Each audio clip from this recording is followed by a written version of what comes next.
Hey guys, I'm just doing a little walkthrough tip guide thing for Rogue Legacy here. I just got this game free for my Vita, and I also had the ability to cross-buy it free on my PS4, so I just did that. I really like this game. It's really deep for such a platformer kind of game. It's got a big customization tree. It's really hard. I just died pretty sadly there. Was killed by a little ice mage guy. This game is pretty much Mario meets Dark Souls. It's hugely difficult platformer. You do not stay alive very long at all. But the cool premise of the game is you start off with one guy, and you pretty much are gonna die. You're gonna die. And when you die, you get the chance to pick one of three, like, your kids, I guess, and they get to continue on your legacy. And they're going to have different classes as you unlock them. You can buy different classes for them to be, and they're always going to be random. And they also have traits. These traits will be like ADHD, where you run into objects and break them, or like glaucoma, where the whole screen is black except for your character. They don't do a ton. Some are kind of useful, like you can get gigantism, where you're just bigger and you have a bigger sword, which is more useful. Yeah, and those are pretty neat, but the most important thing about this trait tree is the classes. And you won't always get a class you like. Like I said, you only get 3, and they'll always be random. Sometimes you'll get 3 of the same. It might be the class you hate the most, it might be the class you hate the least, I guess. But here, I ran into a random room with bosses in it. That you go into this castle, and every room is random unless you lock the castle down with a merchant outside, and it'll always be a different room. Some will have bosses in them, some will have literally nothing in them. Some will have treasure chests, which are the best way to make money. Some treasure chests have blueprints in them like that. They let you get better armor and stuff like that. The best way to find money in this game is not to kill enemies. It's usually just to run around and find chests. Also, you have to be super... the best tactic I've found is really just to run away.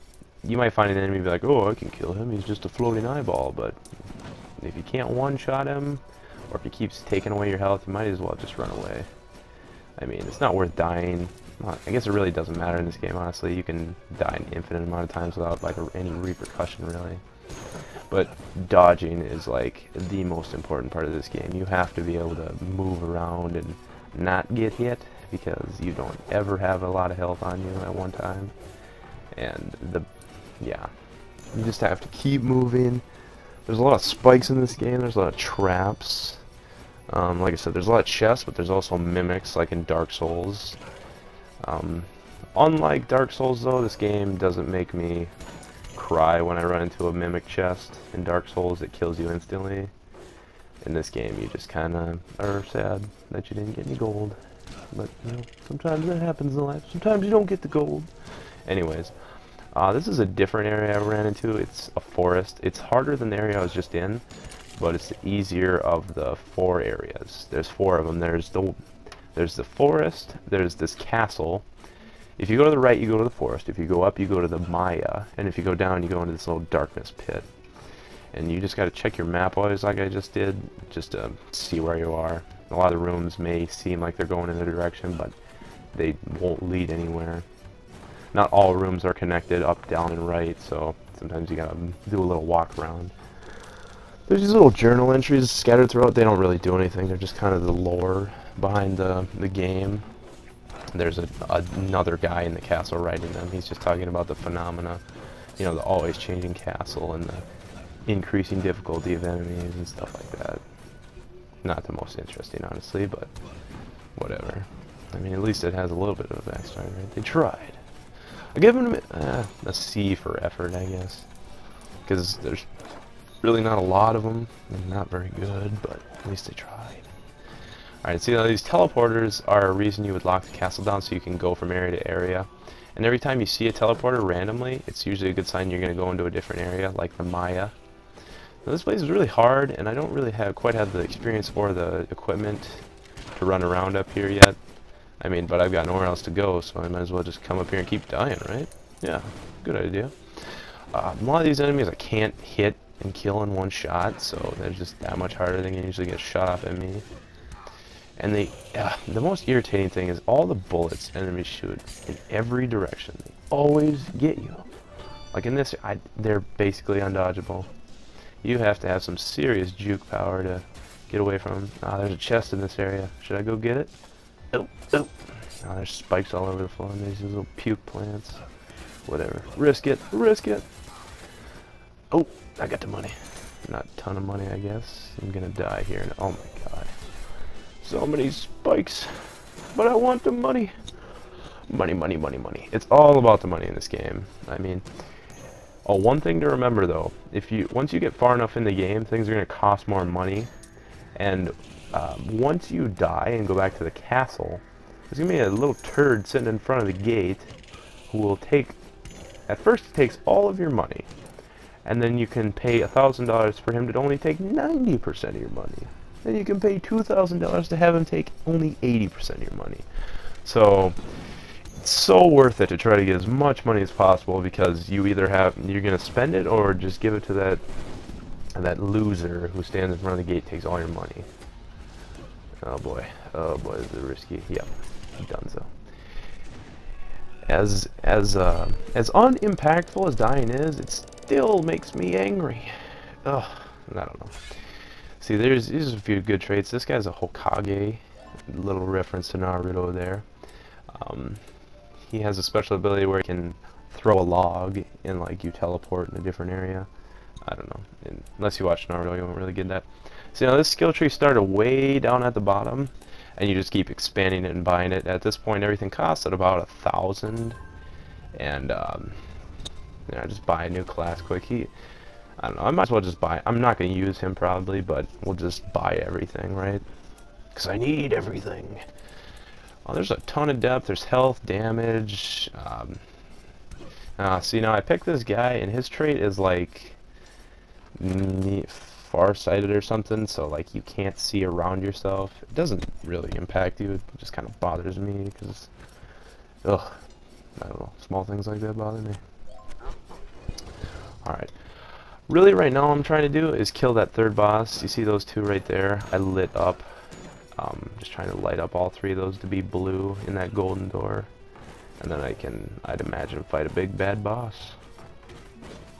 Yeah, that's a dead-end room with no, like, crate in it, or chest, I mean, so not worth it. Just a little dorky room. Ooh, a chest. There's zombies. Zombies! Get you, zombie. Oh, God. Some skill right there. Ooh, that had a ton of money. Okay. Spikes everywhere. Everything in this game is just out to shorten your lifespan, because the name of the game is just keep dying and keep getting more guys. And the grind is real in this game, not gonna lie, but it's kind of fun. I wish there was a few more areas, honestly. I feel like you go straight from really easy to just plain hard fast. And I think it's normally a $15 game, so I probably wouldn't have bought this game. But definitely, I'd give it a $5 game tag, because it doesn't seem like it's gonna last much longer. I'm not saying anything, but all I'm saying is it doesn't look like this game has a lot of content. As far as gameplay, I mean, it has a ton of customization, which I admire in games. That's why I like this one so much. And it also has just a simple combat controls, you know. It's really not hard. Oh jeez, I can't get this chest. I have to kill all the enemies in this room, but they're like over there. Oh, I got one of them. Yeah, sometimes there's invisible walls, but it doesn't look like. I don't know how you get those. Ooh, boss chamber. Okay, so the deal with this is, there's a guy out there with a spring or a lock, and what he can do is lock the castle down so it never changes, and I can keep teleporting back to this boss. I'm probably gonna have to do this because this guy looks pretty hard. It took me a while to beat the last boss, so let's try to beat this boss for tips, I guess. I mean, I'll try to show you some stuff. Always keep moving, use your spells when you can, try not to get close to him, or else he'll wreck you like that. I didn't have a ton of health to start with. A good thing about locking down the castle is you can go right to right to the boss. You won't lose any health along the way on little puny enemies. I'm gonna pick the Hokage again. They do a ton of damage and move fast, but they don't have a lot of health. That's really their only drawback. And they can't critical hit, but that's really not a huge part of the game. So, I'm gonna lock this down. You have to do that every time you go back in, or else it will like reset and you have to re-find the boss. Really bothers me. I've done it before where I've gone on a boss run and forget to lock it, and then I just only throw like the world's biggest hissy fit because they have to re-find the stupid boss chamber and die 100 times along the way. The thing about teleporters is those statues, there's always a chicken wing in them, which restore your health, which is one of the few ways to get back health. There's a few like vampire like swords or whatever. Try shooting them with my scythes. Everybody gets a spell for starters. There's mages and they get 3. That's their little special ability. They don't do a ton of damage, but like I said, they're really useful for just keeping him away and not getting close to him, which is the name of the game, honestly, with these any enemy, because touching enemies hurts you, obviously. I'm getting closer. I will beat this guy, don't worry.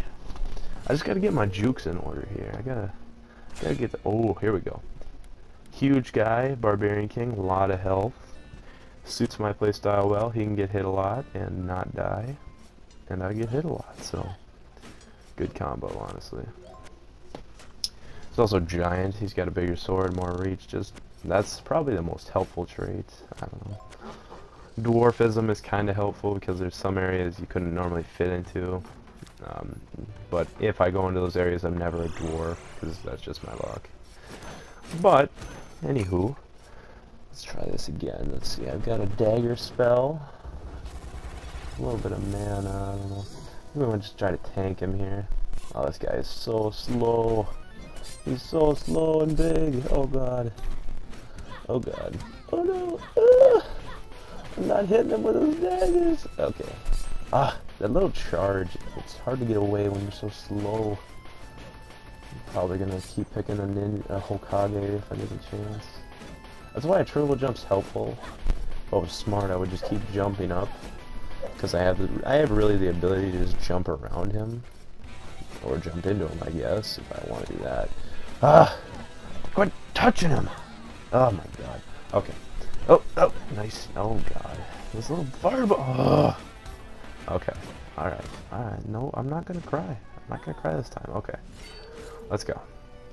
Hokage. It will just be the Hokage. Screw everybody else. No money. Can't upgrade anything. Gotta lock the castle down. Get it done. Alright. I have a feeling about this one. I have a feeling. I swears. I can kill him. Yeah, I know you're doubting me. I can see you. You're doubting my abilities. Oh, well, you probably should. I just teleported to the same time. But anyways, I'm gonna kill him this time. I have faith in myself. Alright. Let's ruin this guy's day. How about, huh? Alright. Yeah, you eat up your little fireballs, Ponce de Leon. Ponce de Leon! Get some. Get some. Uh-oh. Uh-oh. Oh, no. Oh, yeah, okay. No, no. Okay. It's fine. We're too fast for him. Oh my god. Running a little low on health here. Oh, no. Okay. Well, we got a solid 3 health running. You know what? I'm sick of losing. I'm just gonna beat him right here with 3 health, and then I will be the greatest man who ever lived. You all have to worship my power as the boss of bosses. Oh, I'm telling you, I'm gonna beat him right here with 3 health. You don't believe? I still see you doubting me. Right here. Whoa, whoa, right. Oh my god.